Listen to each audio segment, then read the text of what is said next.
श्री कृष्ण अपनी माँ यशोदा के साथ अक्सर कुछ न कुछ शरारत करते ही रहते थे और उस शरारत से हमेशा यशोदा माँ परेशान हो जाती थी।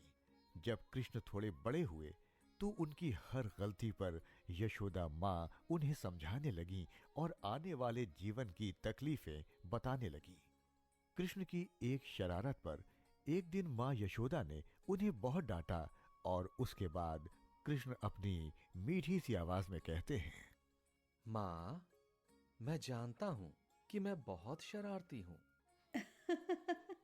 हाँ कान्हा, तुम हो तो बहुत शरारती, लेकिन उतने ही समझदार भी। मैं तुम्हें जीवन के सभी सच बताऊंगी, क्योंकि मैं जानती हूँ कि तुमसे बहुत लोग बहुत सवाल करेंगे, और मैं नहीं चाहती कि मेरे बेटे से कोई सवाल करे और उसके पास जवाब न हो।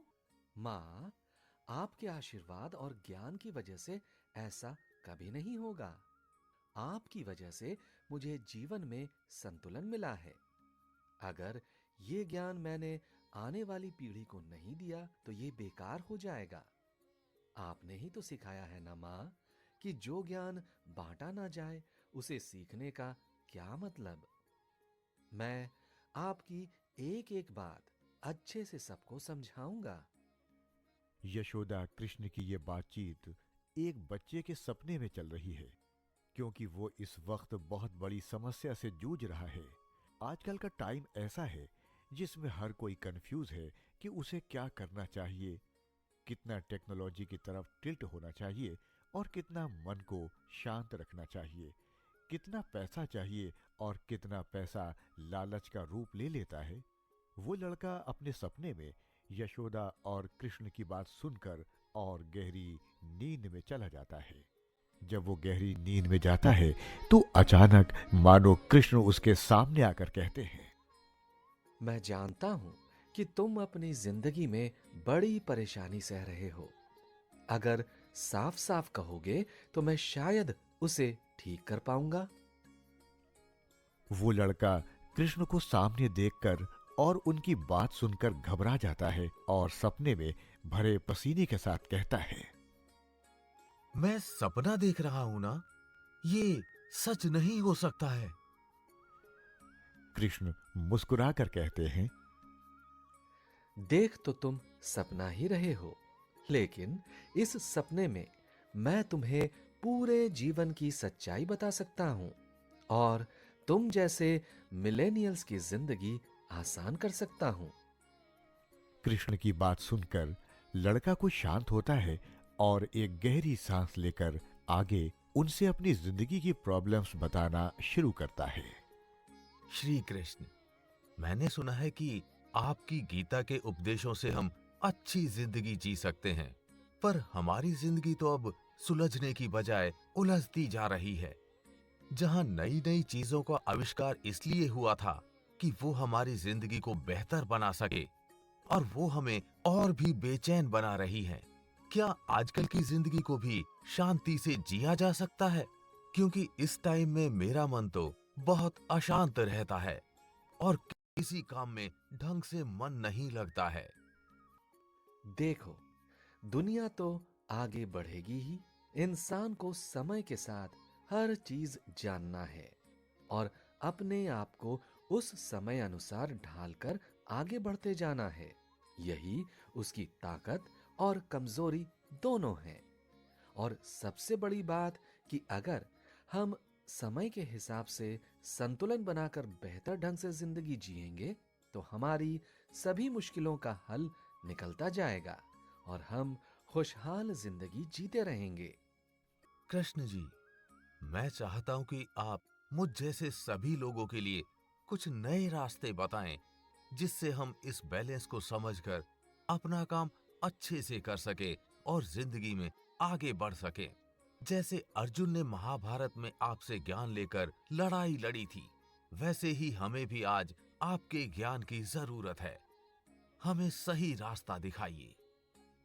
तो श्री कृष्णा ने उस लड़के को क्या रास्ता दिखाया, आइए अगले एपिसोड में जानते हैं कि कैसे अपने मन को काबू में रखकर हम जिंदगी में सफलता की ऊंचाइयों तक पहुंच सकते हैं। कृष्ण के अच्छे भाव को देखकर वो लड़का अपने मन की हर समस्या को उनके सामने रख देता है।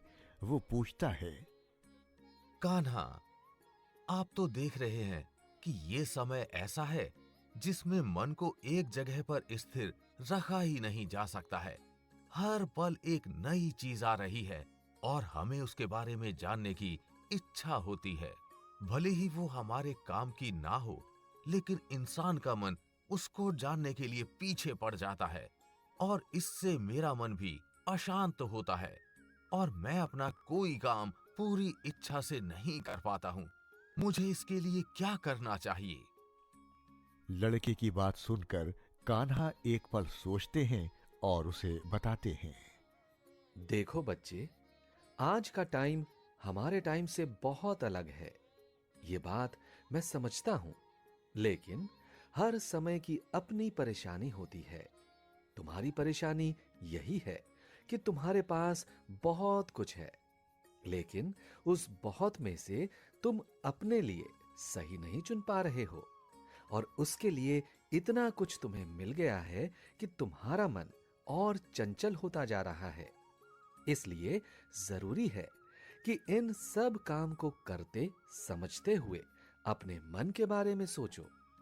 अगर कोई काम करके तुम्हें बेचैनी हो रही है, मतलब वो काम तुम्हारे लिए बेहतर नहीं है।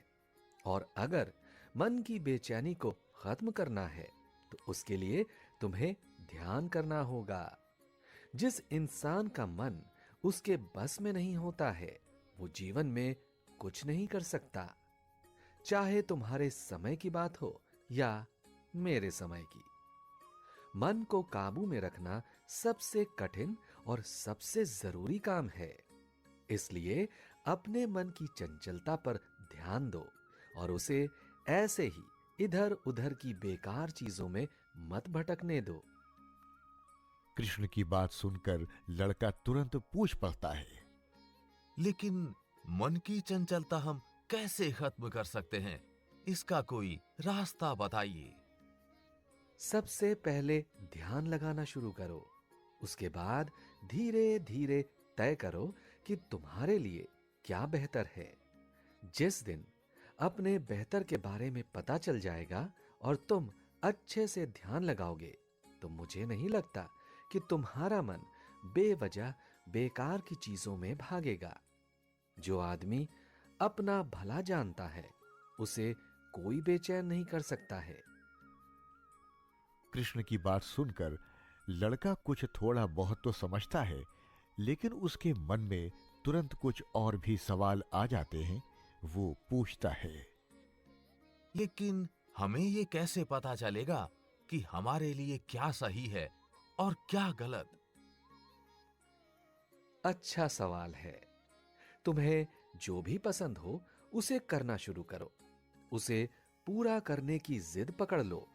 इसके अलावा तुम कभी भी जब कोई फैसला लो तो मन में जरूर सोचो कि क्या सच में तुम यही चाहते हो, या फिर बस यूं ही कुछ समय के लिए तुम ये सोच रहे हो।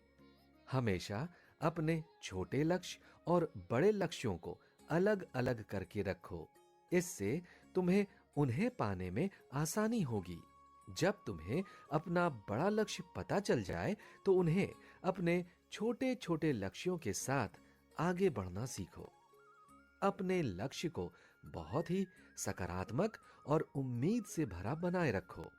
खुद का हमेशा उत्साह बढ़ाते रहो और अपने मन को स्वस्थ रखो। मन का स्वस्थ और खुश होना बहुत जरूरी है। मैं स्वस्थ मन से आपकी बात नहीं समझा। ये स्वस्थ मन कैसे होता है और कैसे मन को स्वस्थ किया जा सकता है? स्वस्थ मन बेहतर जीवन के लिए सबसे जरूरी है।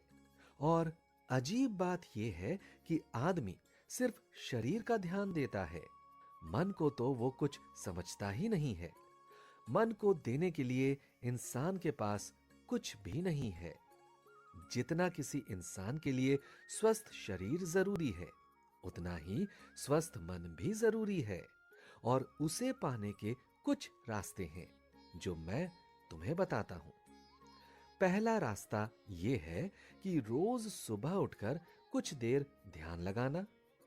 दूसरा, अपनी इंद्रियों पर काबू रखना, चाहे वो खाने की बात हो या फिर बेवजह की चीजों का इस्तेमाल करने की बात हो या फिर गलत लोगों के बीच समय बर्बाद करने की बात हो। फिर अपने दिन को हमेशा काम के हिसाब से बांट दो और उसके हिसाब से ही काम करो। और आखिरी, हमेशा अच्छा और पौष्टिक खाना खाओ। अच्छा खाना न सिर्फ शरीर के लिए जरूरी होता है, बल्कि उससे आपका दिमाग और मन भी पूरी तरह से शांत होता है। जो लोग मन को अपने वश में नहीं कर पाते हैं, उनका मन और दिमाग उनका ही दुश्मन बन जाता है। अगर अपने दिमाग और मन को दुश्मन नहीं बनाना है, तो मेरे बताए रास्ते को अपना लो और आगे बढ़ो। कृष्ण की बात सुनकर लड़के का दिमाग कुछ हद तक खुलना शुरू हो जाता है, लेकिन उसके अंदर और भी सवाल आने लगते हैं। आज जब खुद श्री कृष्ण उसे जवाब दे रहे हैं, तो वो उनसे सब जान लेना चाहता है। कृष्ण, आपने मन को स्वस्थ रखने की बात तो बता दी, लेकिन हम अपने दिमाग को कैसे स्वस्थ और मजबूत बना सकते हैं? कई बार हम बड़ी परेशानियां देखकर डर जाते हैं। हमारा दिमाग उनका सामना नहीं कर पाता है। ऐसे में हमें क्या करना चाहिए? दिमाग को मजबूत बनाने के लिए सबसे जरूरी है एक जगह ध्यान होना। अगर तुम्हारा मन स्थिर है, तो दिमाग पर तुम्हें ज्यादा मेहनत नहीं करनी पड़ेगी। उस ध्यान लगाने की वजह से तुम्हारा दिमाग मजबूत हो जाएगा। तुम अपने दिमाग को इतना मजबूत बनाओ कि चाहे जो कोई भी चुनौतियां या कोई भी अवसर आए, तो तुम उसके हिसाब से अपना काम कर सको। कई बार तुमको कुछ काम एक दिन पहले करना पड़ सकता है। कई बार कोई काम एक महीने के लिए टल जाता है। तो आप इसके हिसाब से अपने मन को ढाल सकें और उसके हिसाब से काम कर सकें। इसके अलावा अपने आप को हमेशा वर्तमान में रहना सीखना चाहिए। वर्तमान में रहने से मतलब है कि जो इस वक्त हो रहा है, उस पर ध्यान लगाओ। आगे क्या होगा, क्या नहीं, इस बारे में सोचकर समय मत बर्बाद करो। इसके अलावा जब भी तुम्हें ऐसा लगे कि तुम किसी परिस्थिति का सामना नहीं कर पा रहे हो, तो अपने आसपास के जो लोग हैं, तुम्हारे दोस्त हैं, भाई बहन हैं, जिससे भी आप अच्छे से बात कर सकते हो, जो भी तुम्हारे अपने हैं, तुम उनसे बात कर सकते हो कि तुम्हारे जीवन में कुछ समस्याएं आ रही हैं, कुछ दिक्कतें आ रही हैं, जिनका सामना तुम नहीं कर पा रहे हो। जब तुम उन्हें ये सब बताओगे, तो समस्या बताते ही वो तुम्हें छोटी लगने लगेगी। जब तुम मन और दिमाग को मजबूत बनाने की प्रक्रिया में आगे बढ़ रहे हो, तो खुद का ध्यान रखना सबसे जरूरी है। अपने आप को बेहतर आराम दीजिए, अच्छे से खाना खाइए और अच्छी चीजों में खुद का मन लगा कर रखिए। किसी भी बेकार की चीज में अपना ध्यान मत लगने दो और रोज सुबह ध्यान लगाना ना भूलना। अगले एपिसोड में हम जानेंगे कि कैसे थोड़ा सा अपने ऊपर काम करने से और लगातार अभ्यास करने से हमारे अंदर आत्मविश्वास बढ़ सकता है।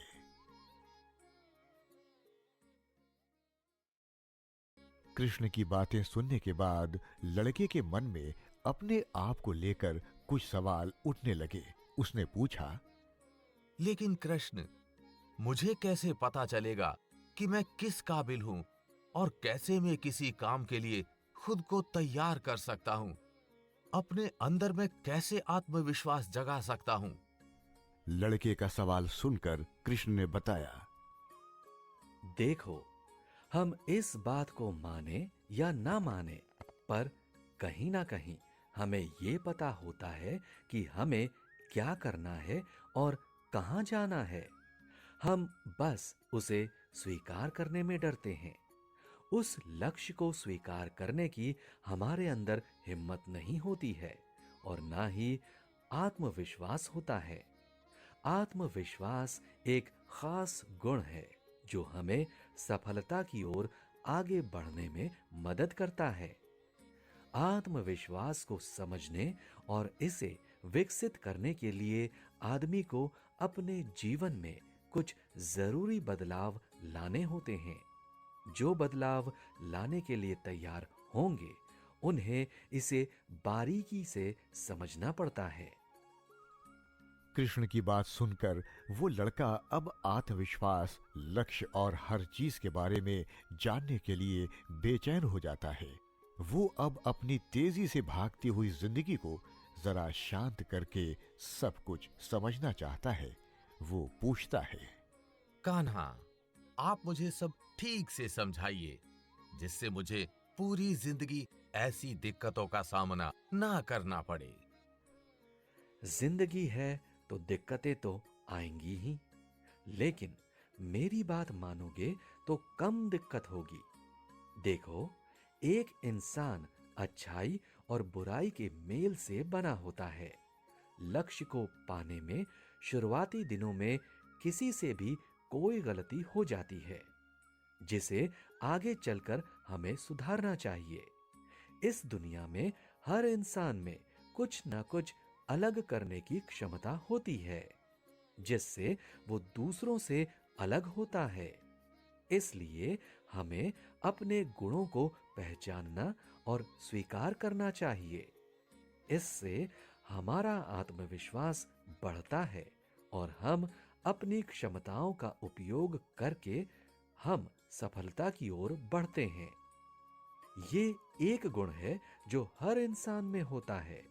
ये भेदभाव नहीं करता है, सब में बराबरी से होता है।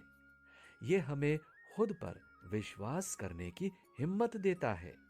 ये हमें अपनी क्षमताओं को स्वीकार करने में मदद करता है। जैसे कोई आदमी चाहे तो पहाड़ काटकर रास्ता बना सकता है, कोई चाहे तो पथरीली जमीन को खेती लायक बना देगा, कोई चाह भर ले तो खूंखार जानवर को साध कर उसकी सवारी कर सकता है। ये सब सिर्फ आत्मविश्वास से हो सकता है। अगर हम अपने गुण पर ध्यान लगाएं, तो हम अपने आत्मविश्वास का विकास करेंगे। हमें अपने डरों को स्वीकार करना चाहिए और उनसे लड़ना चाहिए। जब हम अपने डरों का सामना करेंगे, तब भी हमारा आत्मविश्वास बढ़ेगा। मैं अच्छे से समझता हूं, किसी भी डर का सामना करना आसान नहीं है। डर ने हर इंसान के मन में गहरी जगह बना ली है। इस डर को हमेशा के लिए मिटाने के लिए हमें अपनी शारीरिक, मानसिक और भावनात्मक सेहत की देखभाल करनी चाहिए। नियमित रूप से व्यायाम, सही खान-पान, पर्याप्त आराम और ध्यान के अभ्यास से इसको हराया जा सकता है।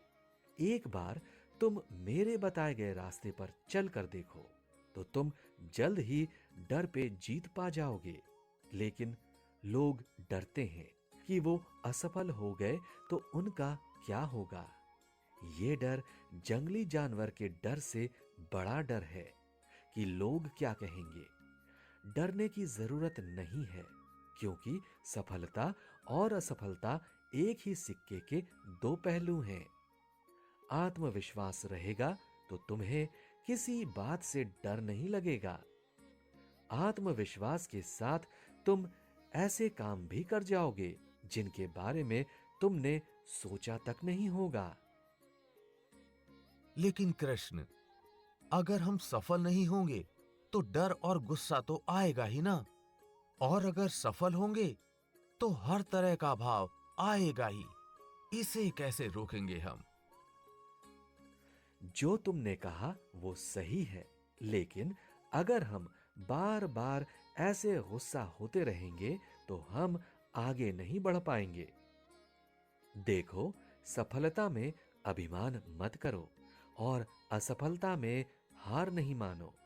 कभी भी हार नहीं मानना चाहिए, क्योंकि उसमें भी सीख छुपी होती है जो सफलता का मार्ग हमें दिखाती है।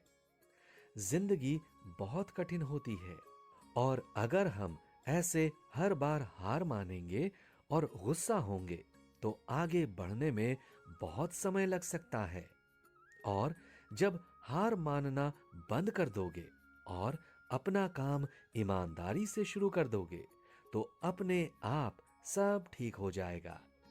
इसके बाद मैं तुम्हें बताता हूं कि जीवन में सफलता के दो नियम हैं, समर्पण और साहस।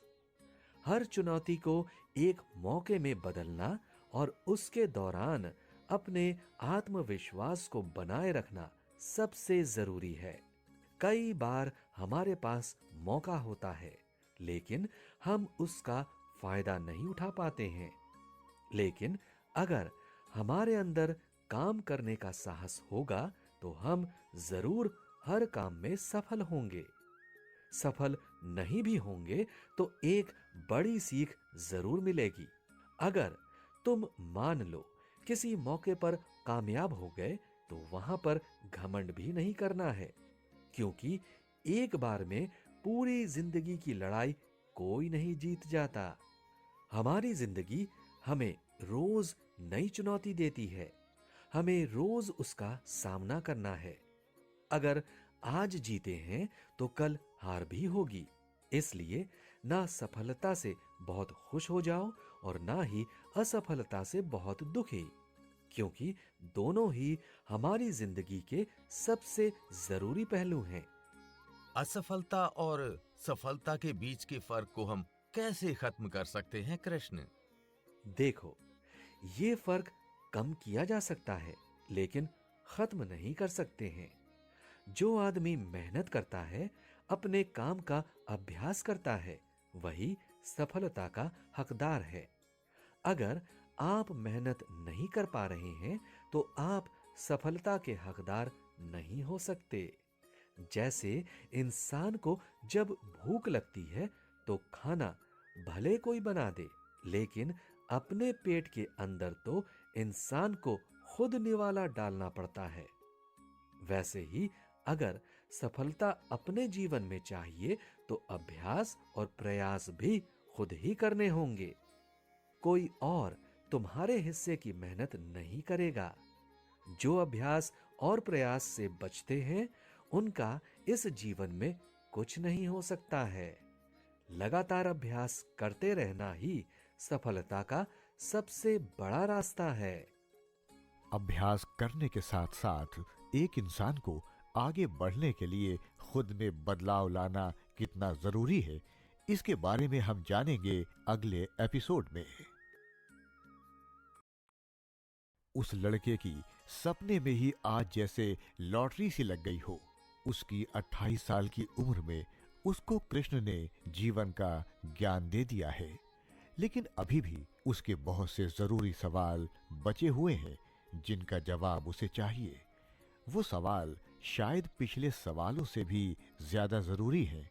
उसने कृष्ण से पूछा, कृष्ण, हमारे आज के समय में टेक्नोलॉजी और इंटरनेट जैसी चीजें हैं और इनसे दूर रहना और खुद को बचाना बहुत मुश्किल है। ये न सिर्फ हमारा समय बर्बाद करते हैं, बल्कि हमारे दिमाग में भी एक अजीब सा जहर भरते जा रहे हैं। क्या इनसे हम किसी तरह से पार पा सकते हैं? क्या ऐसा कोई रास्ता है जिससे हम अपना समय बचा सकें और बहुत पीछे भी ना रह जाएं? क्योंकि इंटरनेट के बिना आज कुछ भी संभव नहीं है। कृष्ण ने लड़के की पूरी बात सुनी और उसे अच्छे से समझा और आगे बताया। देखो, ये इंसान की समझदारी है कि वो अपने समय का बेहतर इस्तेमाल करे, और जो नहीं करते हैं उनका जीवन वैसे भी बर्बाद हो जाता है। देखो बेटा, समय हमारे हिसाब से नहीं चल सकता है, लेकिन हम समय के हिसाब से चल सकते हैं। असल में समय इतना बलवान है कि आपको उसके हिसाब से चलना ही पड़ेगा। खुद को समय के हिसाब से चलाने के कई तरीके हैं। उसमें से पहला तरीका ये है कि अपने समय को बहुत बुद्धिमानी से इस्तेमाल करो। कब आपको कौन सा काम करना है, कब कुछ लिखना पढ़ना है, एक जगह पर अपनी दिनचर्या लिख लो। कुछ भी काम करके अपने समय को बर्बाद मत करो और सबसे पहले अपने जो भी काम सबसे जरूरी है उसे करो। उस काम को जब आप कर लेंगे, उसके बाद बचा हुआ समय आपके बाकी की चीजों के लिए होगा। समय का प्रबंधन सबसे जरूरी इंसानी गुणों में से एक है। अगर आप समय बर्बाद करेंगे तो आप जरूरी काम भी नहीं कर पाएंगे और आपके पास बाकी के काम के लिए भी समय नहीं बचेगा। अगर आपको इंटरनेट इस्तेमाल करना है तो उसका भी एक समय तय कीजिए कि इतने से इतने तक ही आप इंटरनेट का इस्तेमाल करेंगे। अगर आप अपने ही बनाए नियम को मानेंगे तो आपका ही जीवन बेहतर होगा।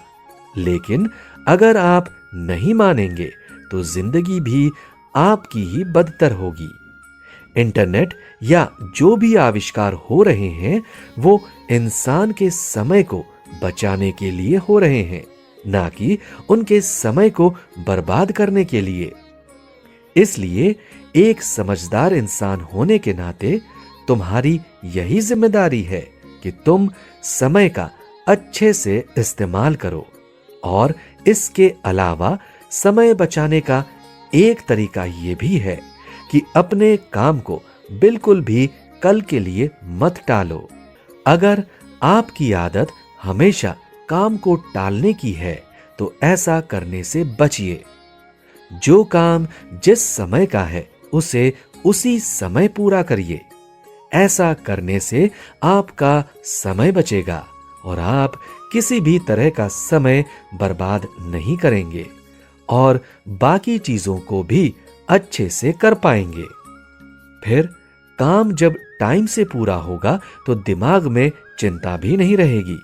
इसके अलावा हमेशा आज में जियो। ऐसा नहीं कि आप बैठे आज में हैं और सोच रहे हैं कल के बारे में, या फिर आप भविष्य के बारे में सोच रहे हैं कि आने वाला कल कैसा होगा और अपने आज को बर्बाद कर रहे हैं। बेवजह आने वाले कल के सपने सजा रहे हैं। ये सब सोचना हमारे लिए बिल्कुल भी सही नहीं है। फालतू के हालातों और चीजों से उलझिए मत। फालतू की बातों में अपने दिमाग को भटकाइए नहीं। कृष्ण की बात सुनकर लड़का अपने काम के बारे में सोचता है और उसके बाद एक और सवाल पूछता है। आप जो कह रहे हैं वो सब सही है, लेकिन लगातार काम करना किसी के बस की बात नहीं है। कोई भी इंसान एक साथ लंबे समय तक काम नहीं कर सकता है। ऐसे में हम क्या कर सकते हैं? तुम्हारा सवाल एकदम सही है। कोई भी लगातार काम नहीं कर सकता है।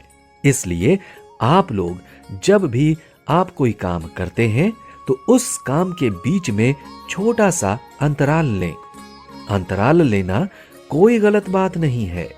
अंतराल लेने से न सिर्फ आपका दिमाग और शरीर शांत होता है, बल्कि आपके अंदर और भी काम करने की इच्छा जाग जाती है।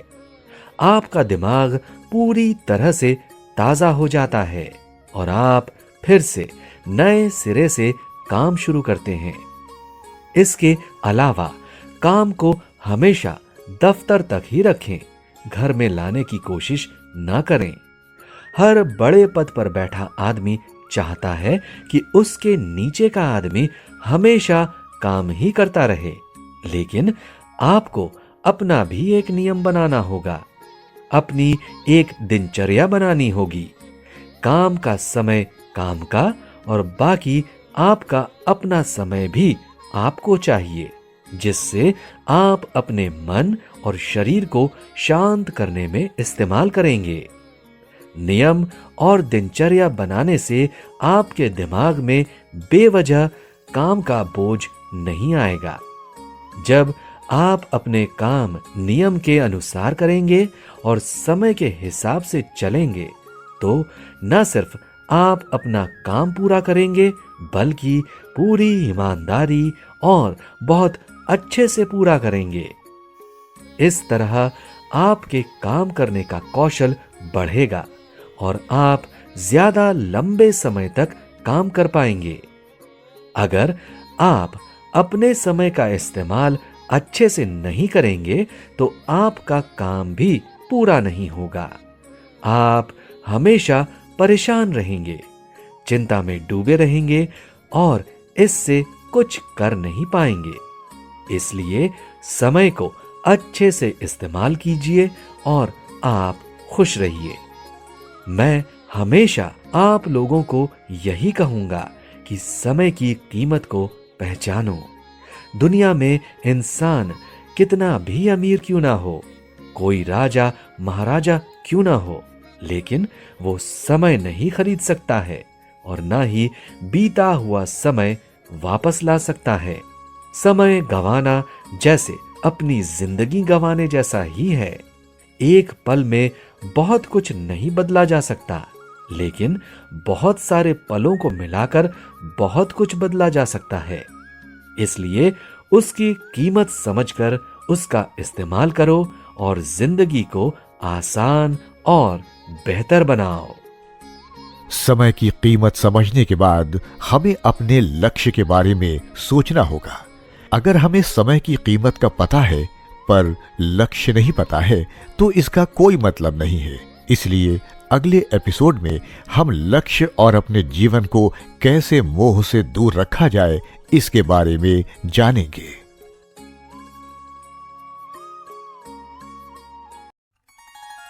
लड़का कृष्ण की बातें सुनकर बैठ जाता है और अपनी आंखें खोल देता है। और अजीब बात यह होती है कि कृष्ण की तस्वीर अभी भी उसके सामने एक भ्रम बनकर खड़ी है। वो लड़का आगे फिर से एक सवाल पूछता है। कृष्ण, एक बात बताओ, हम जो भी काम कर रहे हैं, क्या वो किसी लक्ष्य से जुड़ा हुआ होना चाहिए या फिर बिना लक्ष्य के भी नौकरी की जा सकती है? क्या जिंदगी का लक्ष्य सिर्फ कोई नौकरी करना है? कृष्ण ये सवाल सुनकर मुस्कुराए, जैसे वो उस लड़के की भावना को समझ गए हो। उन्होंने आगे कहा, जीवन का लक्ष्य कुछ भी हो सकता है। अब कोई नौकरी करने को ही अपना लक्ष्य समझ रहा है, तो इसमें कोई बुराई नहीं है। लेकिन हमें पता होना चाहिए कि हमारा लक्ष्य क्या है। किसी के लिए भी लक्ष्य होना बहुत जरूरी है। ये वैसा ही है जैसे कि हमें जीने के लिए पानी चाहिए, लेकिन दुनिया में ज्यादातर लोग बिना लक्ष्य के ही जी रहे हैं। हालांकि सबसे पहले तुम्हें यह समझना होगा कि सबके जीवन का उद्देश्य अलग होता है। किसी के जीवन का लक्ष्य कुछ हासिल करना होता है, किसी के जीवन का लक्ष्य बड़ा खिलाड़ी बनना होता है और किसी के जीवन का उद्देश्य गाना गाना होता है। कोई कुछ और भी करना चाहता है। मैं एक बात मजबूती से कहना चाहता हूं कि किसी भी इंसान के जीवन को उद्देश्यपूर्ण होना बहुत जरूरी है। अगर आपके पास उद्देश्य नहीं होगा, तो उस जीवन को जीने का कोई मतलब नहीं। उद्देश्य जिनका भी साफ होता है, वो अपने जीवन में बहुत खुश होते हैं। जिनके जीवन का कोई उद्देश्य नहीं होता है, वो तो बस पैदा होते हैं और खत्म हो जाते हैं। उनके होने नहीं होने से बहुत फर्क नहीं पड़ता है। मैं आपकी इस बात को अच्छे से समझ नहीं पा रहा हूं।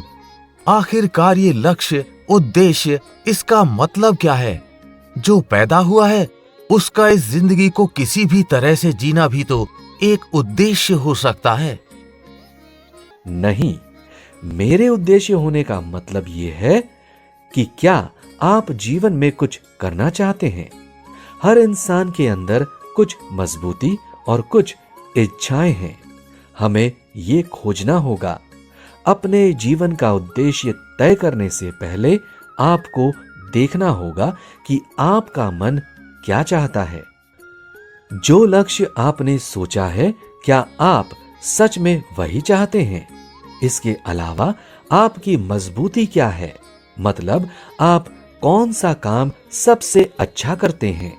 आपका किस चीज के प्रति जुनून है? वो सारी चीजें जो इस दुनिया में हो सकती हैं, उस बारे में सोचिए। या फिर कुछ ऐसा जो शायद आज तक नहीं हुआ है। इंसान इतना कमाल का है कि वो इस धरती में कुछ भी कर सकता है। बस वो अपना लक्ष्य तय कर ले। जो भी आपका मन करना चाहता है, उस बारे में सोचना और उसके बाद उसको अपना लक्ष्य बनाना। जब तुम अपना लक्ष्य निर्धारित करोगे तो तुम्हें अपना जीवन जीने में भी अच्छा लगेगा। जिनके जीवन का उद्देश्य होता है, वो निराश होकर के भी अपने काम में लगे रहते हैं, और जिस दिन वो अपना लक्ष्य पा लेते हैं, उसके बाद वो एक नया लक्ष्य तय करते हैं, और जीवन इसी का नाम है। छोटे छोटे लक्ष्यों को पूरा करके बड़े लक्ष्य तक पहुंचना और खूबसूरती के साथ जिंदगी को जीना। ज्यादातर लोग जिंदगी जैसे खूबसूरत तोहफे को हल्के में लेते हैं और बिना कुछ किए इतना बड़ा जीवन गुजार देते हैं। इसके अलावा एक और बात कि तुम्हारे लक्ष्य के लिए एक गुरु होना भी जरूरी है। जिनके जीवन में अच्छे गुरु नहीं होते हैं, उन्हें इस समस्या से ज्यादा जूझना पड़ता है। पर हर इंसान को छोटा ही सही पर एक लक्ष्य जरूर बनाना चाहिए। इससे जीवन जीने का उत्साह बना रहेगा। एक अच्छा गुरु और सही रास्ता दिखाने वाला हो तो जिंदगी और भी बेहतर हो सकती है। पूछो, और क्या पूछना चाहते हो? लड़का ये सुनकर सोच में पड़ जाता है कि वो अब आगे पूछे। वो अपनी जिंदगी के कुछ खास लम्हे याद करके कहता है, कृष्ण, आप हमेशा मोह से मुक्ति की बात करते हैं, पैसे से मुक्ति की बात करते हैं। मैंने आपके बारे में जितना पढ़ा और जाना है, वो यही कि हमें इन सब चीजों से मुक्ति पा लेनी चाहिए। लेकिन ये कैसे होगा? और आजकल के टाइम में क्या इन चीजों से पूरी तरह से अलग हो जाना सही है? मोह से मुक्ति पाना मतलब वैराग्य हासिल करना। एक तरह से वैराग्य खुद को अपनी पुरानी मानसिकता से अलग करना है। जब हम सत्य जान जाते हैं कि इस धरती और इस जीवन का मतलब क्या है, तो आपके सपनों की पूरी दुनिया गायब हो जाएगी। आपके सपनों की दुनिया में परिवार, दोस्त, काम, शौक बहुत कुछ होता है। लेकिन अब जब आप जाग जाते हैं तो आपको पता चल जाएगा कि आप कुछ समय पहले तक भ्रम में थे। लेकिन ये भावना अगर पैदा हो गई तो कई घर भी टूट सकते हैं। लेकिन हम सब जानते हैं कि हम संभवतः अपना सामान पैक नहीं कर सकते। अपने परिवार और बाकी सब कुछ को पीछे छोड़कर जंगल में जाकर अपनी शांति नहीं ढूंढ सकते हैं, क्योंकि अब ऐसा समय नहीं रहा। वैराग्य या मोह से मुक्ति एक मानसिक प्रक्रिया है, शारीरिक नहीं। आप हर किसी और हर चीज से दूर जा सकते हैं, लेकिन आपका दिमाग अभी भी उनके विचारों, ख्यालों से घिरा रहता है। वो वैराग्य नहीं होता है। वैराग्य जागते ही आपको पता चल जाएगा कि मानसिक रूप से दुनियावी चीजों से कैसे अलग होना है। जब आप हर चीज के साथ एक जैसा महसूस करते हैं तो लगाव का कोई डर नहीं होता है ना। आप अपनी मां से उसी तरह प्यार करेंगे जैसे आप किसी बेघर व्यक्ति से करते हैं, जिसे आप सड़क पर देखते हैं। आप अधिक से अधिक आवारा जानवरों को खाना खिलाना चाहेंगे, जैसे आप घर पर अपने पालतू जानवरों को खाना खिलाते हैं। आप अपने दुश्मन के बच्चों की भी वैसी ही मुस्कुराहट चाहेंगे, जैसे आप अपने बच्चे को मुस्कुराते देखना चाहते हैं। वैराग्य हासिल करना यही है कि पूरी दुनिया को एक जैसा देखना, उतना ही मोह करना जिससे दुख की भावना ना हो। कुछ लोग उस भावना को पाने के लिए जंगल और अकेलेपन का रास्ता अपना लेते हैं, लेकिन ये सही नहीं है। अपने लोगों के साथ रहकर कुछ दिनों तक लगातार अभ्यास करके आप आसानी से इस वैराग्य की कुछ सीढ़ी को पार कर सकते हैं। कुछ दिनों के अभ्यास के बाद आप जानेंगे कि आप हर किसी और हर चीज से प्यार कर सकते हैं और फिर भी उनसे जुड़ाव महसूस नहीं कर सकते। यही वो वैराग्य है जिसे आपको सीखना चाहिए। जिस दिन मोह की भावना इंसान के भीतर से कम हो जाएगी, दुख भी उतने ही कम हो जाएंगे। और ये वैराग्य न सिर्फ इंसानों पर लागू होता है, बल्कि पैसे और संपत्ति पर भी होता है। हद से ज्यादा ना कुछ पाने की खुशी और ना कुछ खोने का डर, यही आपकी जिंदगी को शांत बना सकता है। नहीं तो आप भी बेचैन इंसानों की तरह घूमते रहेंगे। जुड़ाव के बाद आती है कि कैसे हम किसी भी इंसान के खोने के दुख को कम कर सकें, जो बहुत कठिन है, लेकिन कृष्ण के बताए रास्तों से हम जरूर उससे पार पा सकते हैं। लेकिन कैसे, आइए जानते हैं अगले एपिसोड में।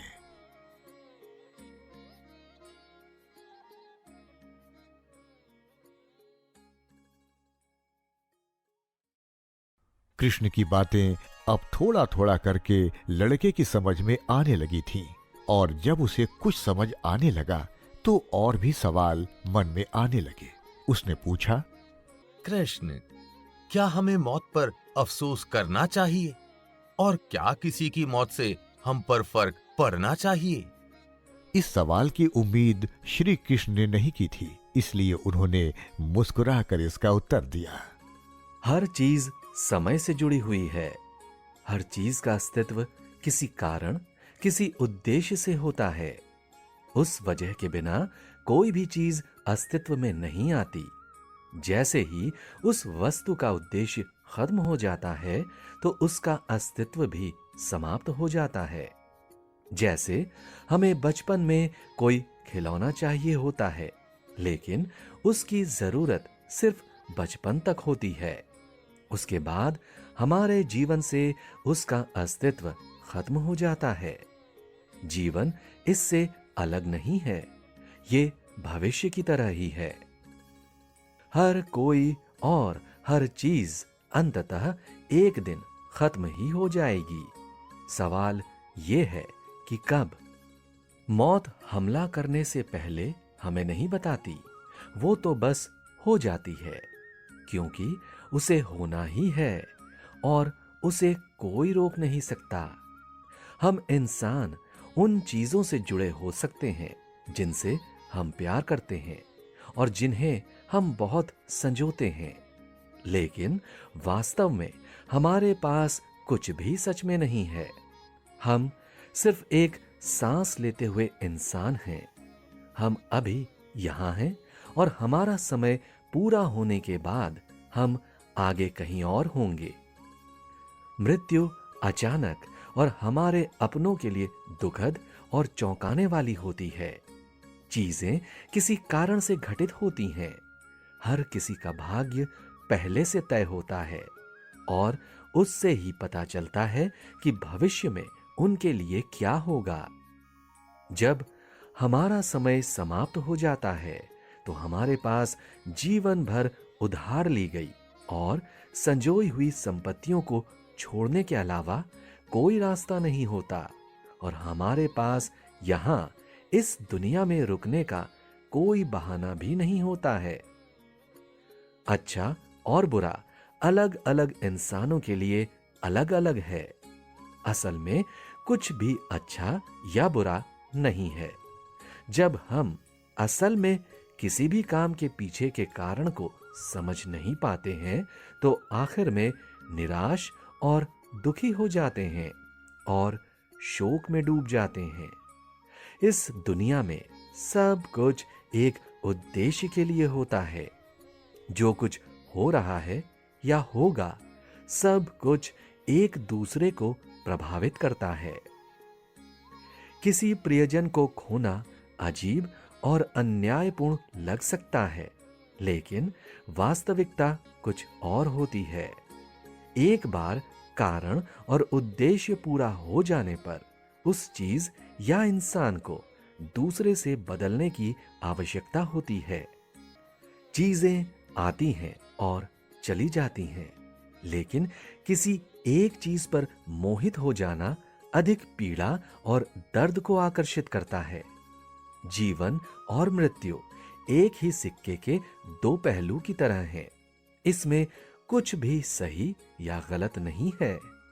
यह समय की मांग है जो स्पष्ट रूप से तय करती है कि अंत में हम सब का क्या होगा। जीवन एक चक्र है। किसी का भाग्य और नियति पहले से ही लिखित होती है। हम शतरंज की चालों के मोहरे मात्र हैं। कुछ लोग अपने लक्ष्य और कर्म के साथ खुद का अस्तित्व इस धरती पर हमेशा के लिए छोड़ जाते हैं और कुछ बस लिखे हुए को मानकर जिंदगी जी लेते हैं। हालांकि कोई कुछ भी करे, लेकिन अंत में सभी को एक ही डिब्बे में जाना पड़ता है। कृष्ण की बात सुनकर लड़के ने तुरंत एक सवाल पूछा। मैं कर्म की बात अच्छे से समझा नहीं। आप कर्म से हमें क्या समझाना चाहते हैं? कर्मण्यवाधिकारस्ते मा फलेषु कदाचन मा कर्म फल हेतुर्भू मा ते संगोस्त्व कर्मणि। इसका मतलब है कि इंसान को अपना कर्म करते रहना चाहिए। हर वक्त उसके नतीजे के बारे में नहीं सोचना चाहिए। जो इंसान कर्म करता है उसका कोई भी कर्म कभी खाली नहीं जाता है। तुम अपने आसपास किसी को भी देख सकते हो जो मेहनत करता है, अपने काम के लिए सजग है, वो जरूर आगे बढ़ता है। कई बार वो असफल होगा, लेकिन अपने कर्म से पीछे नहीं रहता है।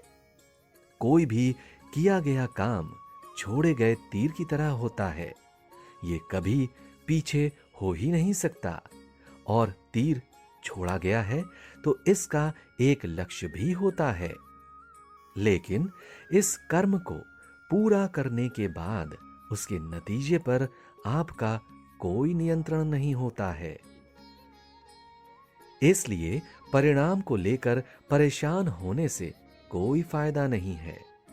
वास्तव में आप अंतिम परिणाम के बारे में जितना कम चिंता करेंगे, बल्कि काम पर ध्यान लगाएंगे, उतनी ज्यादा संभावना है कि आपके काम को अच्छा परिणाम मिलेगा।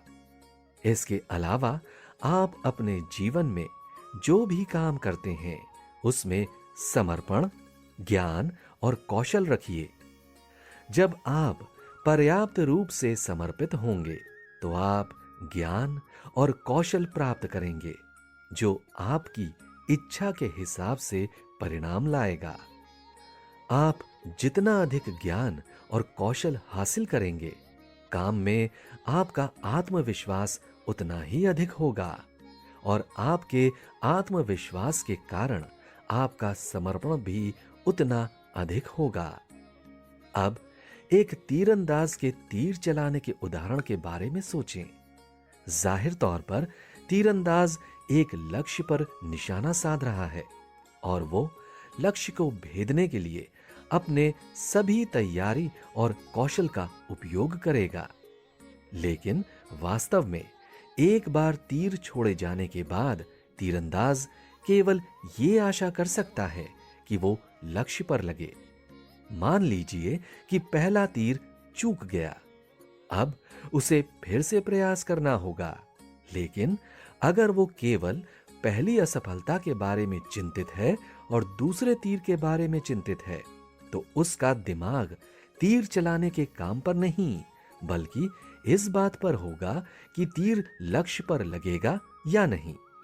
वो अपमान, शर्मिंदगी और न जाने ऐसी कई भावनाओं के विचारों से भरा होगा। अब तो उसे परिणाम से ही मोह हो गया है। अब वो अपनी कला में निपुण नहीं, बल्कि अपनी क्षमता पर संदेह करने वाला व्यक्ति हो गया है। भागवत गीता हमें वैसे ही रहना सिखाती है जैसे हम हमेशा से होते हैं। किसी भी जन्म लिए इंसान के अंदर एक किस्म की कमी होती है, और वही कमी है जो हमें किसी चीज के पीछे दौड़ाती है, जो हमें महसूस कराती है कि कुछ गायब है और उसे हमें पूरा करना है। ये हमें हमारी सभी यादों, जैसे हमारी इंद्रियों, मन और बुद्धि में मौजूद भावनाओं से मुक्त कर देता है। ना कोई अतीत, ना कोई भविष्य, केवल वर्तमान होता है। वो बहुत नाजुक चीज है, लेकिन ऐसा ही है। उस एक पल में वहीं रहकर जीना, जैसे ही हम केवल उसी एक पल में जीना या मौजूद रहना सीखते हैं, हम दुनिया के बंधन से एक तरह से मुक्त हो जाते हैं। आज के समय के बहुत अजीब चीजों से भ्रमित मत हो। दो चीजों को मत मिलाओ। इसके अलावा एक बात जो आपको ध्यान में रखनी चाहिए, मैं आपको कभी भी योग और आध्यात्म में शामिल होने के लिए मजबूर नहीं करता हूं, या आपको दुनिया के सुखों से नहीं रोकता हूं। मैं तो आपको केवल परिणाम बताता हूं। सही कहा श्री कृष्ण ने। गीता का उद्देश्य भी तो यही है कि हर इंसान एक अच्छी और संतुलित जिंदगी जिए। उससे उस इंसान को ही फायदा होगा। अगले एपिसोड में हम जानेंगे कि कैसे हमारा अस्तित्व इस धरती पर है और मृत्यु के बाद भी वो कैसे रहता है। कृष्ण ने इसे बहुत ही सरल शब्दों में समझाया है। श्री कृष्ण, अगर हमारा जन्म और मृत्यु सब कुछ लिखा हुआ ही है, तो फिर हम इंसानों का क्या अस्तित्व है? हमारे जीने का क्या मतलब है? ये एक अच्छा सवाल है। देखो बच्चे, हमारा अस्तित्व है भी और नहीं भी है। देखो, शरीर का जन्म होता है, लेकिन आत्मा का ना तो जन्म होता है और ना ही मृत्यु। हमारी आत्मा कभी नहीं मरती है, वो अमर है। सिर्फ शरीर ही जीता और मरता है। और सच तो ये है कि कोई भी कभी नहीं मरता। मृत्यु का असली मतलब तो बस आत्मा का इस शरीर को छोड़ने से है। वास्तव में कुछ भी नहीं मरता है, लेकिन शरीर छोड़ने वाली आत्मा को हम मृत्यु कहते हैं। और जैसा कि हम जानते हैं, ऐसा हर समय होता है। इसलिए मेरे हिसाब से तो मृत्यु जैसी कोई चीज नहीं है। जब आप अपना शरीर छोड़ रहे होते हैं, तो आपके मन में जो कुछ भी आता है, वो आपकी अगली स्थिति निर्धारित करता है। जब कोई व्यक्ति अपनी सारी प्रतिष्ठा और अच्छा नाम खोने वाला होता है, तो उसके मन में क्या आता है? जब किसी व्यक्ति के घर में आग लगी हो और परिवार अंदर सो रहा हो, तो वो किस लिए दौड़ता है? किसी व्यक्ति को किस बात का डर होता है? जब उसका कोई मित्र आकर कहता है कि मेरे पास कोई एक बुरी खबर है। जब घर से दूर बच्चों वाले माता पिता का फोन रात 1:30 बजता है तो वे क्या सोचते हैं? तुरंत हमारा ध्यान उस चीज पर जाता है जो हमें प्रिय है, जिससे हमें सबसे अधिक लगाव है, जिसे हम नहीं चाहते कि कोई नुकसान हो। तो मृत्यु का समय वो है जब हम हर उस चीज से अलग हो जाते हैं जो हमें प्यारी है। हम जिससे जुड़े हुए हैं वो सब हमेशा के लिए गायब हो रहा होता है। हमने जिसके लिए काम किया है वो सब जा रहा होता है। हम अच्छे से जानते हैं कि वो सभी जिन्हें हम प्यार करते हैं चले जाने वाले हैं। हम किस बारे में सोचे जा रहे हैं? हालांकि आखिर में सिर्फ यादें रह जाती हैं। इसलिए आखिर में भक्ति ही एकमात्र रास्ता बचता है। वैसे अब अगर सोचा जाए तो हम सभी को मरना ही है, तो इसके बारे में चिंता क्यों करें? लेकिन हमें इसके बारे में चिंता करनी चाहिए, क्योंकि मरने के बाद जो कुछ भी होता है वो इस बात पर निर्भर करता है कि हमने मरने से पहले क्या किया था और मृत्यु के समय हम क्या याद करते हैं। पूरी जिंदगी लोग बुरे काम करके अंत के समय में खुशी चाहते हैं। ऐसा नहीं हो सकता है।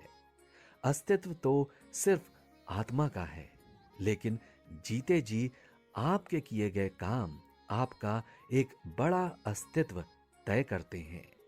बहुत से लोग इस बिंदु को तब तक भूल जाते हैं जब तक कि वे मृत्यु का सामना नहीं कर लेते। कभी उनकी खुद की और कभी दूसरों की, और केवल तभी उन्हें एहसास होता है कि एक आसान मृत्यु के लिए हमेशा सही रास्ते पर चलना होता है। जो इंसान इस धरती के अच्छे कर्म और बुरे कर्म का फर्क समझ जाता है और उसे अपने अस्तित्व के बारे में भी पता चल जाता है। जो लोग बस हमेशा अपने फायदे के बारे में सोचते हैं वो तकलीफों और चिंता में मर जाते हैं। जो हमेशा चिंता करते रहते हैं वो बीमारी से मर जाते हैं। लेकिन जो अच्छे कर्म करके योग आध्यात्म को मानकर जिंदगी को जीता है वो मौत से डरता नहीं बल्कि उसका मुकाबला करता है। एक समझदार बुद्धिमान इंसान मौत से डरेगा नहीं बल्कि सामने खड़ा रहेगा, और ये साहस सिर्फ अच्छे कर्मों और हमेशा सही रास्ते पर चलने से ही आएगा। तो क्या कृष्ण हमें हमेशा अच्छे काम करने चाहिए? और किस तरह से हम अच्छे कर्म करके एक सुख पा सकते हैं? सुख इंसान को तभी असल में मिलता है जब वो दूसरों को भी सुख दे। अगर हमारी वजह से किसी को तकलीफ होगी तो हम कभी खुश नहीं होते, क्योंकि हमारा मन सच जानता है। दुनिया को हम भले बेवकूफ बना लें, दूसरा अच्छे काम हमेशा अच्छे नतीजे देते हैं। और उसमें सबसे पहले मैं तुम्हें कहूंगा कि हमेशा जरूरतमंदों की मदद करो जितना तुमसे हो सके। ऐसा नहीं कि जरूरत से ज्यादा कुछ करो। कभी किसी का दिल मत दुखाओ, और ना ही ऐसी कोई बात करो जिससे सामने वाला दुखी या परेशान हो। तीसरा, जब भी कोई तुम्हारी मदद करे उसे जरूर धन्यवाद कहो। अपने आसपास के लोगों से उनका हालचाल जानो। आजकल तुम्हारे दौर में लोग बात करना भूल गए हैं, इसलिए बात करना जरूरी है। हमेशा अपने सोशल मीडिया में घुसे रहने से कुछ नहीं होगा। कभी कोई गलती हो जाए तो माफी मांगने से पीछे मत हटो। कभी भी लालच मत करो। अपने लिए जरूरत का पैसा कमाओ, पर किसी का नुकसान मत करो। धोखेबाजी मत करो और ना ही बेवजह झूठ बोलो। कोई ऐसा झूठ जिससे कुछ ठीक हो उसे बोला जा सकता है, लेकिन किसी को तकलीफ नहीं होनी चाहिए। बूढ़े लोगों की हर वक्त मदद करने के लिए तैयार रहो। उनका आशीर्वाद इस धरती पर सबसे पवित्र है। औरतों की इज्जत करो। जो औरतों का दिल दुखाता है उसे कभी सुख नहीं मिलता है। और हम जानते ही हैं कि औरत जहां खुश होती है वहां सब बेहतर होता है।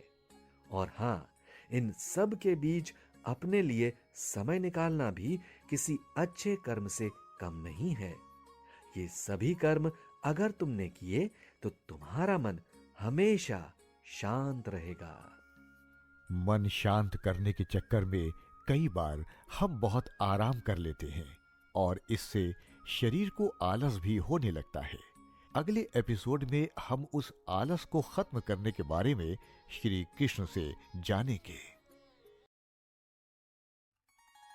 लड़के का मन अब बड़ा चंचल सा हो गया है और वो अपने सवालों की बौछार कृष्ण के सामने करने लगता है। कान्हा, मैं आपकी हर बात समझ रहा हूं, लेकिन मुझे अक्सर आलस आ जाता है।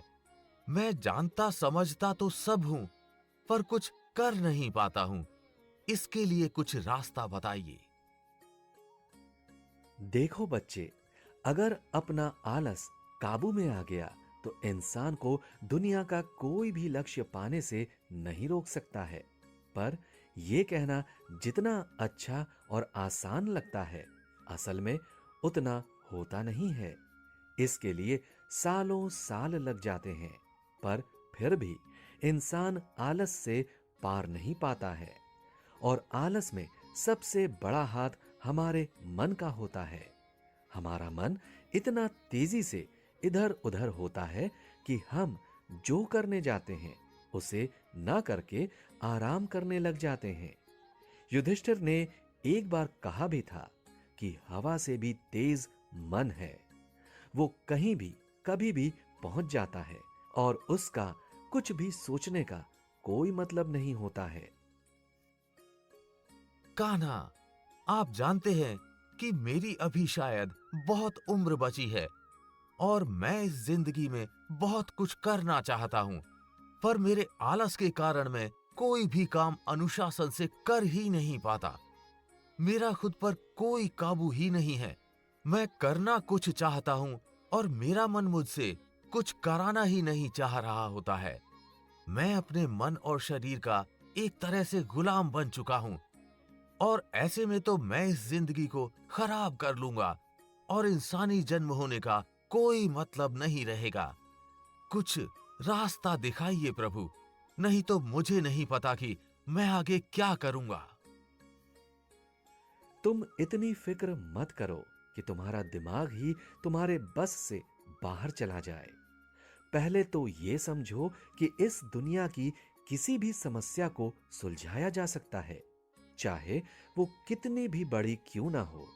समस्या जब कभी बहुत बड़ी दिखती है तो समझना कि उसका हल उतना ही छोटा होगा, क्योंकि समस्या खुद बड़ी नहीं होती। हमारा दिमाग उसे सोच सोचकर इतना बड़ा कर देता है कि वो पहाड़ से भी बड़ी हो जाती है। खैर, तुम्हारे खुद पर अनुशासन ना होने की बात। देखो, अनुशासन एक दिन में नहीं आता है। ये तो सालों का अभ्यास होता है जिससे वो जिंदगी आगे बढ़ाता है। तुमने ये सब कुछ बचपन में तो नहीं किया था और ना ही तुम्हारे माँ पिता ने तुम्हें अनुशासन की कीमत समझाई थी, क्योंकि उन्हें खुद भी इस बारे में इतनी जानकारी नहीं थी। पर अब समय बदल रहा है। आपको अनुशासन से लेकर हर तरह की जानकारी होनी चाहिए। इस बात को समझो कि बिना अनुशासन के इस जीवन का कोई भी लक्ष्य नहीं पाया जा सकता है। दुनिया में एक भी अमीर या ज्ञानी आदमी नहीं होगा जो बिना अनुशासन के इतनी ऊंचाई तक पहुंचा होगा। अनुशासन की कीमत का पता तुम ऐसे लगा सकते हो कि जितना तुम्हें लक्ष्य को पाने में अनुशासन की जरूरत है, उतना ही लक्ष्य मिलने के बाद भी कई बार मेहनत करके इंसान एक लक्ष्य तक पहुंच जाता है, लेकिन अपने आलस के कारण वो वापस नीचे पहुंच जाता है। इसलिए अगर तुम अनुशासन और आलस से दूर रहोगे तो इस दुनिया के जाल में भी नहीं फंसोगे और अपने रास्ते पर आसानी से आगे बढ़ते जाओगे। जब तुम आगे बढ़ोगे तो तुम्हारा मन शांत होगा और बेवजह तुम्हें भटकाएगा नहीं, और ये सब आखिर में अनुशासन से ही आएगा। पर इसको शुरू करने का कोई तरीका तो होगा ही ना, क्योंकि मुझे इस बारे में कोई ज्यादा जानकारी नहीं है। अगर आप मुझे इसका पूरी तरह से रास्ता बता देंगे तो बड़ी मेहरबानी होगी। कृष्ण जानते थे कि इस नादान लड़के को अनुशासन जैसे शब्दों का मतलब भी ढंग से नहीं पता है, और इसीलिए कृष्ण उसे आगे अच्छे से बात बताते हैं। देखो, अनुशासन में रहने का पहला नियम है खुद पर संयम। ये संयम हर तरह का हो सकता है, चाहे वो शारीरिक हो, मानसिक हो या फिर भावना के रूप में हो। मानसिक, शारीरिक और भावना पर संयम का मतलब है कि तुम्हें शुरुआत में अपने मन, विचार और कुछ कामों पर कंट्रोल रखना होगा। कोई भी काम अपने नियम या फिर लक्ष्य से अलग मत करो।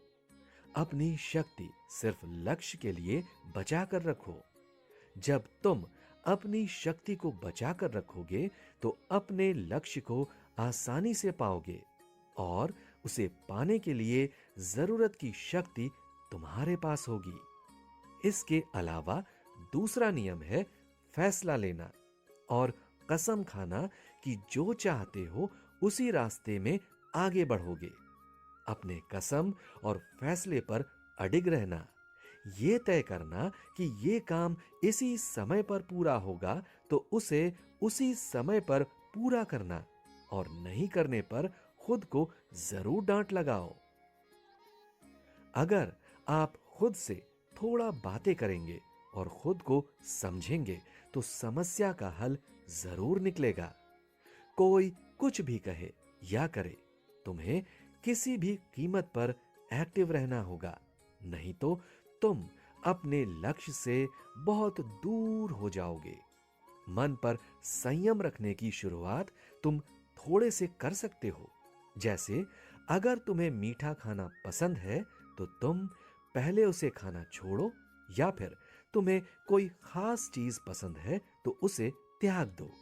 ऐसा करने से तुम्हारे अंदर दृढ़ शक्ति आएगी, और जब मन पर कंट्रोल होगा तो तुम आसानी से अपने समय के हिसाब से चीजें कर पाओगे। उन छोटे मोटे कामों में सबसे जरूरी काम है कि अपने सुबह उठने का एक नियम बनाओ। उठकर सबसे पहले अपने आप को समय दो। कुछ घंटे अपने दिमाग के लिए खर्च करो। शुरुआत में भले ही तुम कुछ पल बैठो, क्योंकि शुरू शुरू में घंटे भर कोई अपने ऊपर काम नहीं कर सकता है। इसलिए धीरे धीरे शुरू करके फिर समय बढ़ाओ। जब तुम अपनी दिनचर्या का अनुशासन ठीक कर लोगे तो तुम्हारे काम का अनुशासन अपने आप ही ठीक हो जाएगा। प्रभु, हम जो कसम खा रहे हैं या फिर जो भी फैसला ले रहे हैं, उसको हम कैसे समझेंगे कि वो मजबूती से लिया जा रहा है? कभी भी जब कोई फैसला लो तो मन में जरूर सोचो कि क्या सच में तुम यही चाहते हो, या फिर बस यूं ही कुछ समय के लिए तुम ये सोच रहे हो। हमेशा अपने छोटे लक्ष्य और बड़े लक्ष्यों को अलग अलग करके रखो। इससे तुम्हें उन्हें पाने में आसानी होगी। जब तुम्हें अपना बड़ा लक्ष्य पता चल जाए तो उन्हें अपने छोटे छोटे लक्ष्यों के साथ आगे बढ़ाना सीखो। अपने लक्ष्य को बहुत ही सकारात्मक और उम्मीद से भरा बनाए रखो। खुद का हमेशा उत्साह बढ़ाते रहो और अपने मन को स्वस्थ रखो। जो काम रोज करने में तुम्हें मजा आ रहा है, समझ जाओ वही तुम्हें अच्छा लगता है, और काम का मतलब आराम करना नहीं है। ऐसा काम जो तुम्हारे लक्ष्य से जुड़ा हो और जिससे तुम्हें पैसे आते हों। अगर तुम मेरी बात मानोगे तो यकीनन कभी पीछे मुड़कर तुम्हें देखना नहीं पड़ेगा। अब अगले एपिसोड में कृष्ण बताएंगे कि कैसे हमें आने वाली किसी भी मुसीबत से डरना नहीं चाहिए और डटकर मुकाबला करना चाहिए।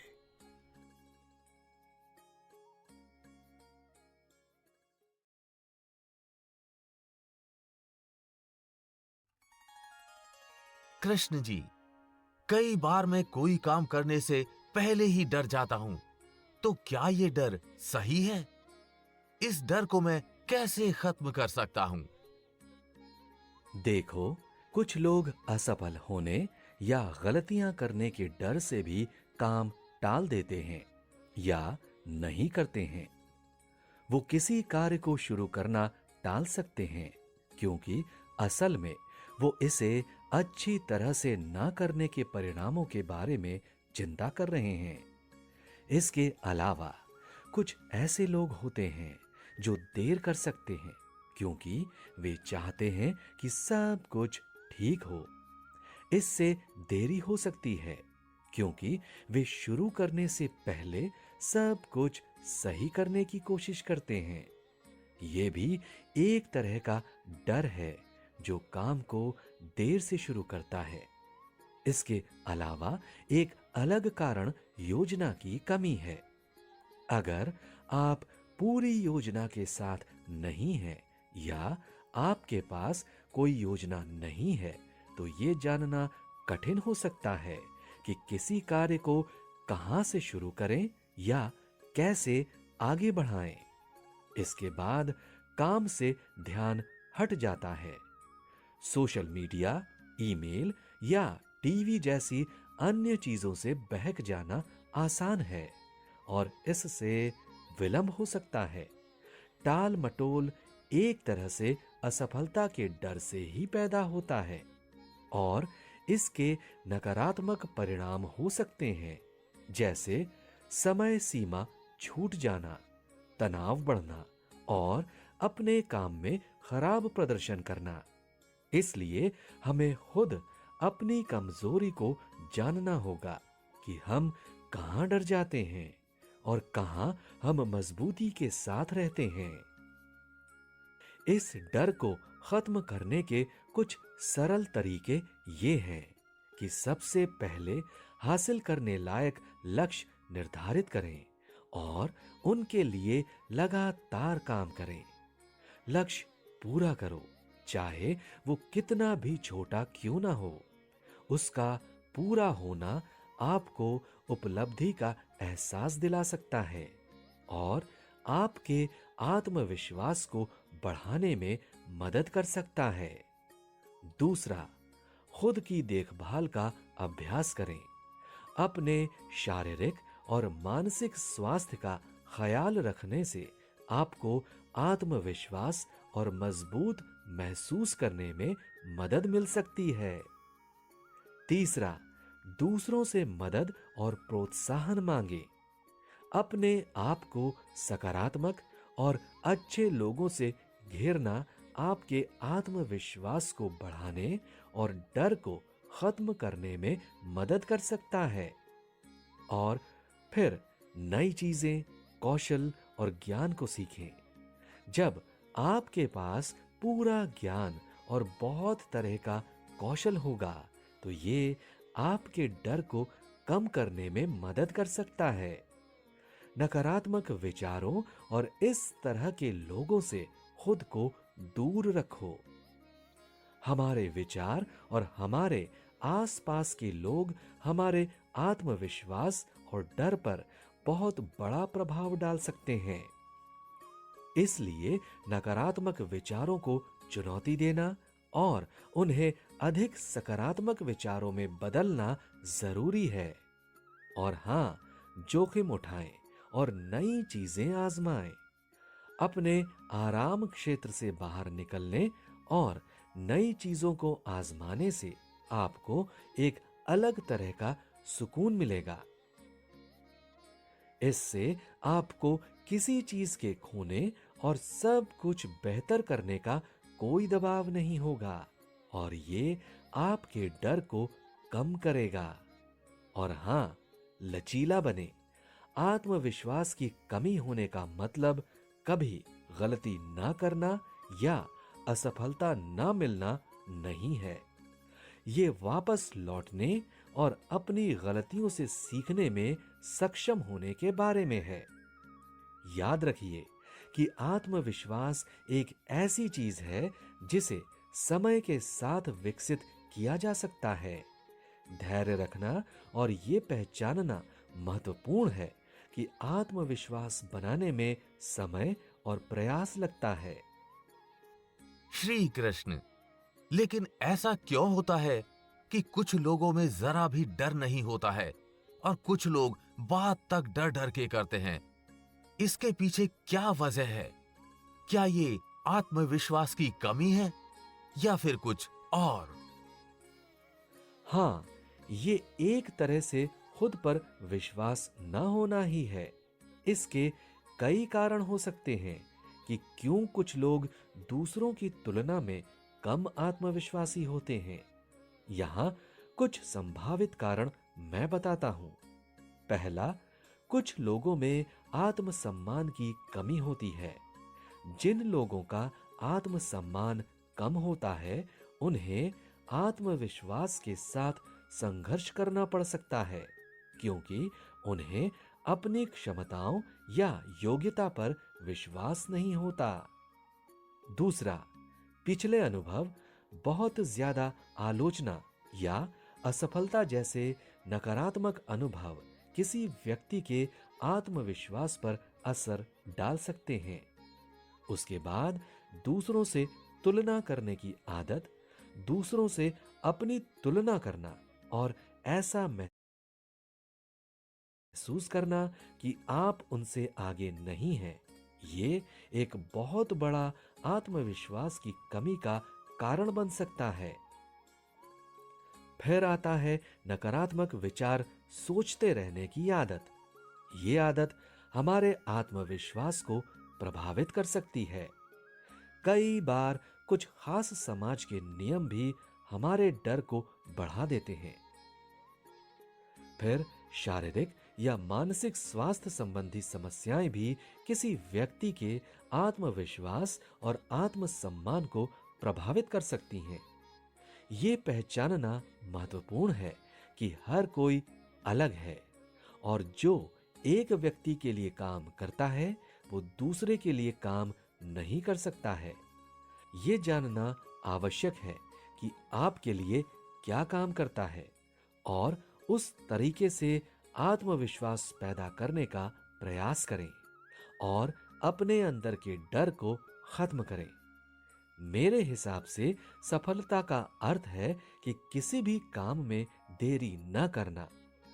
सफलता के लिए अक्सर कड़ी मेहनत और समर्पण की आवश्यकता होती है और सफलता प्राप्त करने का एक महत्वपूर्ण पहलू देरी करने से बचना है। कार्यों को टालना सफलता में बड़ी बाधा हो सकता है। इससे अवसर छूट सकते हैं और आपके खुद के काम में कमी आ सकती है और तनाव एवं चिंता की भावनाएं पैदा हो सकती हैं। अगर आपको ऐसा लगे कि आपका डर बहुत कुछ करने से भी कम नहीं हो रहा है, तो आप किसी की मदद ले सकते हैं जो इस लायक हो और जो आपको बेहतर ढंग से बता सके।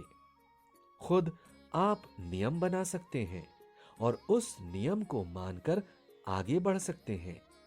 अगर आप अपने ही नियम को मानेंगे तो यकीन मानिए आपका डर भी खत्म होगा और आप पूरे विश्वास के साथ अपना काम समय पर पूरा करेंगे।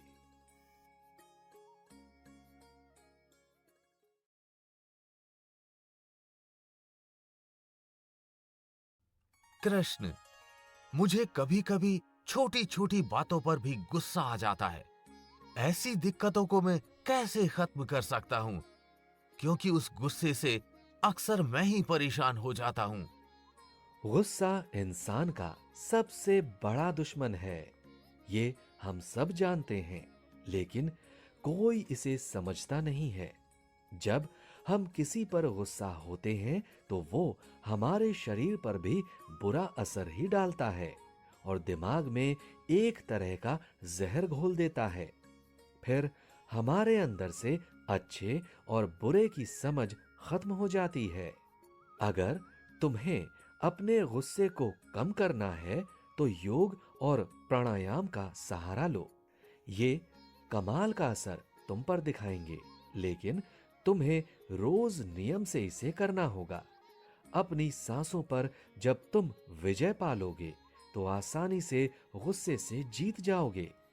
दुनिया का हर भाव हमारी सांसों से जुड़ा हुआ है, चाहे वो प्यार हो, दुख हो या गुस्सा हो। सांसों को जिसने अपने वश में कर लिया उसे कोई हरा नहीं सकता। इसलिए नियम से मेरी बताई बातों को मानो और गुस्से को कम करो। कृष्ण से न जाने क्या कुछ जान चुका था, लेकिन अभी भी उसके मन में एक सवाल रह गया है। वो पूछता है, कई बार हमें सही गलत की समझ नहीं होती है। हम चुन ही नहीं पाते हैं कि क्या सही है और क्या गलत है। ऐसे में कैसे कोई फैसला लेगा? सही और गलत की समझ बचपन से ही हमारे अंदर आने लगती है। इस दुनिया में रोज न जाने कितने लोग हमारे सामने अच्छे काम करते हैं और कितने लोग गलत काम। कोई कितना भी ना समझ क्यों ना हो, लेकिन उसे ये समझ आता है। लेकिन खुद की सही गलत की परख करने के लिए आपको अपने ऊपर नजर रखनी होगी। जब आप खुद पर नजर रखेंगे तब आपको पता चलेगा। कृष्ण की बातें सुनकर उस लड़के की आंखें लगभग खुल चुकी थीं। वो आज खुश है और अपने जीवन को लेकर बहुत अच्छा सोच रहा है। उसने अपने लक्ष्य के बारे में हल्का हल्का सोचना शुरू कर दिया है। लड़के को अपने ख्यालों में खोया हुआ देखकर कृष्ण आखिर में उससे कहते हैं, देखो, मैं तुम्हें कुछ आखिरी बातें बताता हूं। अगर तुम इन्हें अपनाओगे और तुम्हारे जैसे और भी लोग अपनाएंगे तो उनका भी फायदा होगा। आजकल हम इतना ज्यादा अपने आप को इज्जत देने लगे हैं कि अपने ही मन के गुलाम हो गए हैं। जो मन कहता है वही करते हैं और एक पल भी अपने प्रति कठोर नहीं होते। हमेशा नहीं, पर कभी कभी अपने प्रति कठोर होने से आप अपने लक्ष्य के करीब जा सकते हैं। अपने फोन और इंटरनेट के इस्तेमाल को भी सीमित कीजिए। जब काम न हो तब भी उसे मत चलाते रहिए। अपने ऊपर पूरी तरह से संयम रखिए। तुम तो जानते ही हो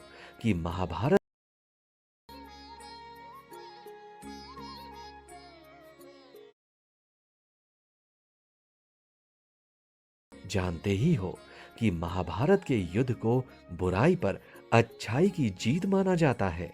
महाभारत के दौरान मैंने अर्जुन को जो उपदेश दिए उसे जीवन का असली सूत्र माना गया है। गीता में इन्हीं उपदेशों के माध्यम से व्यक्ति जीवन की कठिन से कठिन परिस्थिति का भी हल ढूंढ लेता है। श्रीमद् भागवत गीता में जीवन के उपदेश में जीवन का सार समाहित है। जिस व्यक्ति ने इन बातों को जान लिया वो जीवन में सफलता का मार्ग प्राप्त कर सकता है। महाभारत के युद्ध में मेरे उपदेश से युद्ध में पांडवों की जीत हुई।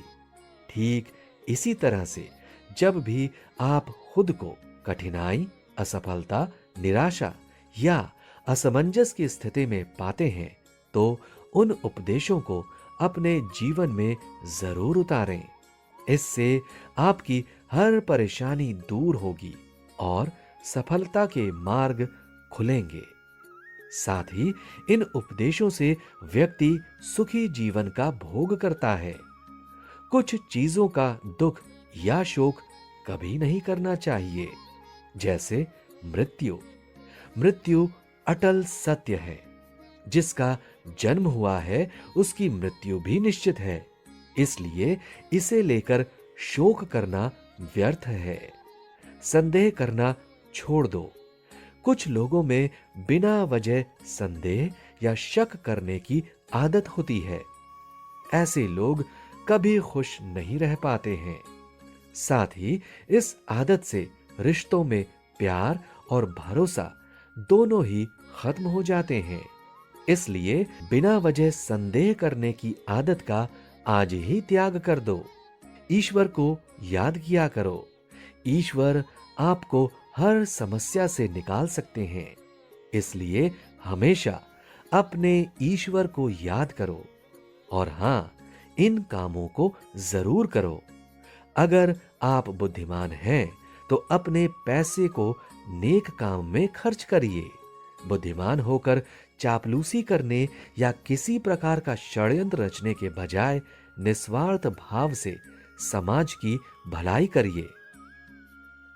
इससे खुद को संतोष होगा और समाज में आपका मान सम्मान भी बढ़ेगा। मोह का त्याग कर दो। मोह को छोड़कर सत्य को जानने का प्रयास करो। किसी के प्रति मोह रखने का कोई लाभ नहीं है। खासकर शरीर के प्रति मोह रखने का कोई लाभ नहीं, क्योंकि शरीर नश्वर है और एक दिन ये नष्ट हो जाएगा। इसलिए मोह का त्याग कर सत्य की खोज में निकलिए और समाज और धर्म के लिए जो बेहतर हो उसे करो। 3 नरक हैं: वासना, गुस्सा और लालच। व्यक्ति में वासना, गुस्सा और लालच, ये 3 प्रकार के खराब गुण हैं जो सीधे हमें गलत रास्ते पर ले जाते हैं। इसलिए इनका त्याग करो। अगर तुम इनमें से आधी बातें भी समझकर मानने लगोगे तो जीवन में ज्यादा मुश्किलों का सामना नहीं करना पड़ेगा। श्री कृष्ण की इन बातों से इस लड़के को जीवन जीने की सही राह मिल गई है। उसकी आंखें बड़ी बड़ी थीं, लेकिन तब तक वो नींद से जाग चुका था और उसे पता चल गया था कि श्री कृष्ण उसकी समस्याओं को खत्म करने के लिए अपने सभी ज्ञान को लेकर उसके सपने में आए थे। उस पूरे सपने को याद करते हुए उस लड़के ने सोच लिया है कि अब वो श्री कृष्ण के बताए हुए रास्ते पर चलेगा और अपने जीवन को सफल बनाएगा। उम्मीद है कि आपने भी इस शो से बहुत कुछ सीखा होगा